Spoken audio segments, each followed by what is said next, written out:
Ladies and gentlemen, welcome back to the channel. Now, I recently unboxed my Foredom SR. It is literally hanging up right next to my head alongside my Viva knockoff version of the SR, and the two foot pedals are right next to each other. So I am ready to get that show on the road and get testing. So this is a bit of a trickier stone. I thought about doing an easy layup, but then again I just went, nah, let's just push it. Let's just push it right out the gate and go with something fairly tricky. So we've got here a chunk of Coober Pedy that I've had sitting around for a long time. You can see through the top it's got a little bit of a porous crust, a few fissures in there that we're going to have to grind off. It's got some sand coming in through the bottom, but if you look in this window you can see it's got some nice little colour there. So we're going for a full multicolour. It's got the reds, the greens, a little bit of the blues. I can flash up a shot of me looking at it with the torch, and essentially it shows that the crust on the top is going to be fairly easy to get rid of. The sand spot on the bottom is going to be a little bit trickier. So it's going to go in fairly deep, but all of it looks fairly surface level. So I'm going to start off with some pretty coarse sintered diamond burrs, and then we'll switch over probably to the resin burrs and just get this one a nice little unusual shape freeform, however the rock wants to form. See what the sand lets me do, and hopefully we end up with a nice little stone. So let's spin up with the new tool. Alright, away we go. We're just going to have a quick look at it. This is what it looks like underwater, gives you a bit more of an idea of that colour bar.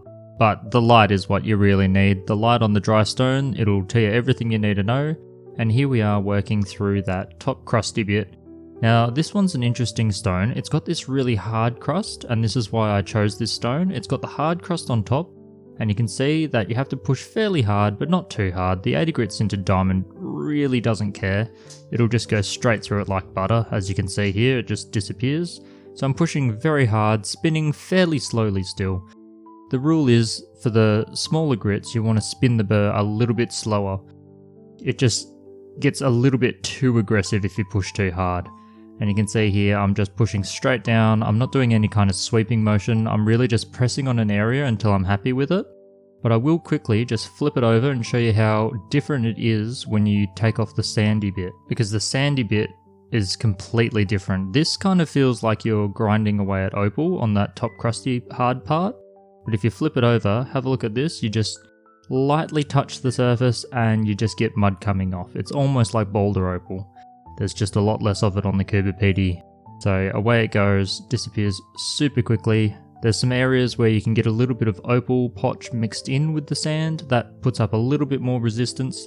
But most of the time you can just work on this stuff blindfolded, because you'll feel as soon as you get through that sand and when you start hitting the opal again.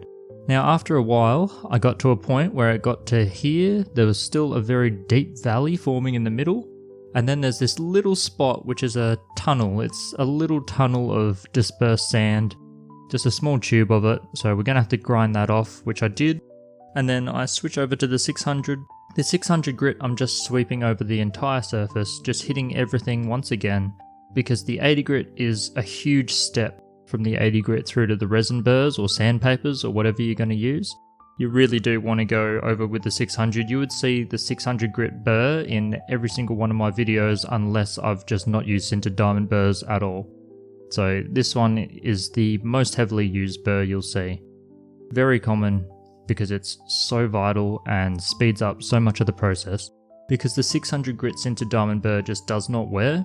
Whereas if you're switching over to resins or sandpapers or whatever you're switching over to, those ones do wear, and therefore it's better to just cop the brunt of the damage with the sintered diamond burrs, because they will just last forever. So you can see, just sweep over everything. Pretty light touch on this one, because we're just trying to reduce that outer surface being so coarse and so rough from the 80 grit. The 80 grit is literally putting gouges into the surface. Here we're just going to go for the smallest scratches we can before we switch over to the resin burrs. Okay, so here we are. Switching over to the resin burrs, you'll see that I skipped the 200, and that is because I went a little bit too far with the 600 grit sintered diamond. In fact, I probably went a little bit too far with the 80 grit. So instead of the 200, we'll just swap that out and chuck the cerium oxide up in the top corner. So we're still doing the 400, 800, 1500, and then cerium oxide, because there's no other non-opal material in the face of the stone. Or in the back of the stone actually. The entire stone is perfectly clean, as you'll see at the end. And here we're just going through, make sure you get rid of all the scratches from the previous stage, dry check in between, use a permanent marker to highlight any areas that you're really unhappy with, and that's about it. So take your time. Unfortunately, I wear the green burr quite a bit on this one by skipping the 200. I've gone straight for the 400, which does also wear quite quickly, whereas the 800 and 1500 last much longer. The more abrasive the resin burr, the more abrasive it is to itself. It just falls apart so much quicker. Kind of like a diamond paste. You can see it all over my thumb there in the green shot. But definitely take your time, you don't want to rush it, otherwise you're just going to have to go backwards anyway, and then you're causing more wear than you need. So let's have a look at the final stone. Alright, so that is the first time using the Foredom over the Viva knockoff SR, and I gotta say, it was a wonderful experience using the genuine Foredom. It's like using the same tool in every way, but it's just slightly better at almost everything. I'm still going to need some more time to decide whether it's worth the price increase on top of the knockoff versions, but right now I can definitely say it's certainly better.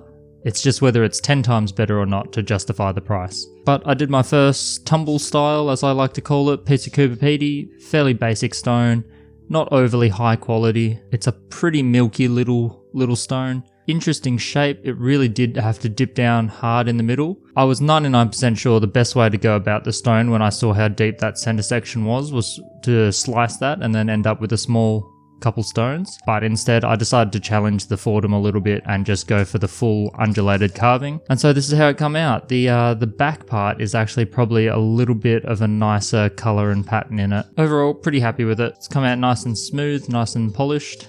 I've just kept it in water just because I was cleaning it and decided, yeah, I'll film straight away. Plus the black background makes it stand out a little bit more, which is good. Anyway, the main goal was to test out the new tool, and it's certainly working quite well. I will now put it through a lot more paces. I'm very interested to see how it goes at slicing boulder opal, so I'll probably get some boulder opal out and just try to slice my way through that mud, because that is one of the things that the knockoff version struggled with a bit. I mean, everything struggles with cutting through boulder unless you've got a big saw for it. The little Dremels and micromotors and the likes, they can get bogged down. The torque just isn't quite there, and it is quite tough. If you get the worst type of boulder opal, it will really jam up your blade. So I'm going to put this onto the test and see how it goes. Most likely the next video will be a boulder opal cut and polish. So stick around for that. Lots more testing on this machine to go, and then stick around for the longer term review of the Foredom versus the alternatives. And right now I'm undecided. It's looking promising. It might actually be worth the money, but only time's going to tell. So